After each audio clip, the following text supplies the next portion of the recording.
ಕೇರಳದ ಕೋಝಿಕೋಡ್ ಜಿಲ್ಲೆಯಲ್ಲಿ ಎಂಡಿಎಂಎ ಮಾದಕ ದ್ರವ್ಯ ಮಾರಾಟ ಪ್ರಕರಣಕ್ಕೆ ಸಂಬಂಧಿಸಿದಂತೆ ಬಂಧಿತರಾಗಿದ್ದ ಗುತ್ತಿಗೆ ಆಧಾರಿತ ಶಿಕ್ಷಕಿಯರಾದ ಕೀರ್ತನ ಮತ್ತು ಕಾವ್ಯ ಅವರನ್ನ ಶಿಕ್ಷಣ ಇಲಾಖೆ ಸೇವೆಯಿಂದ ಅಧಿಕೃತವಾಗಿ ವಜಾಗೊಳಿಸಿದೆ.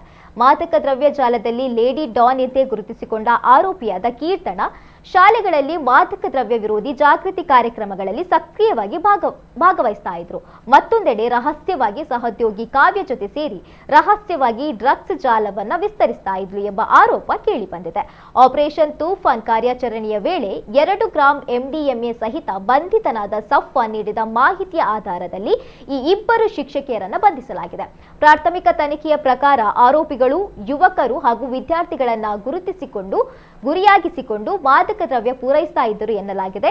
ಗ್ರಾಹಕರಿಂದ QR ಕೋಡ್ ಮೂಲಕ ಆನ್ಲೈನ್ನಲ್ಲಿ ಹಣ ಪಡೆದು ಗೂಗಲ್ ಮ್ಯಾಪ್ ಲೊಕೇಶನ್ ಕಳುಹಿಸಿ ಎಂಡಿಎಂಎ ತಲುಪಿಸುತ್ತಿದ್ದರು ಎಂಬ ಆರೋಪವು ಕೇಳಿಬಂದಿದೆ.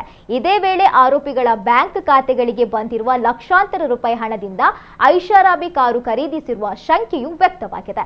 ಪ್ರಸ್ತುತ ಇಬ್ಬರು ಪೊಲೀಸ್ ಕಸ್ಟಡಿಯಲ್ಲಿದ್ದು ಪ್ರಕರಣದ ಪ್ರಮುಖ ಸರಬರಾಜುದಾರರು ಹಾಗೂ ಮಾದಕ ದ್ರವ್ಯ ಜಾಲದ ಹಿಂದಿರುವವರ ಪತ್ತೆಗೆ ತನಿಖೆ ಮುಂದುವರೆದಿದೆ.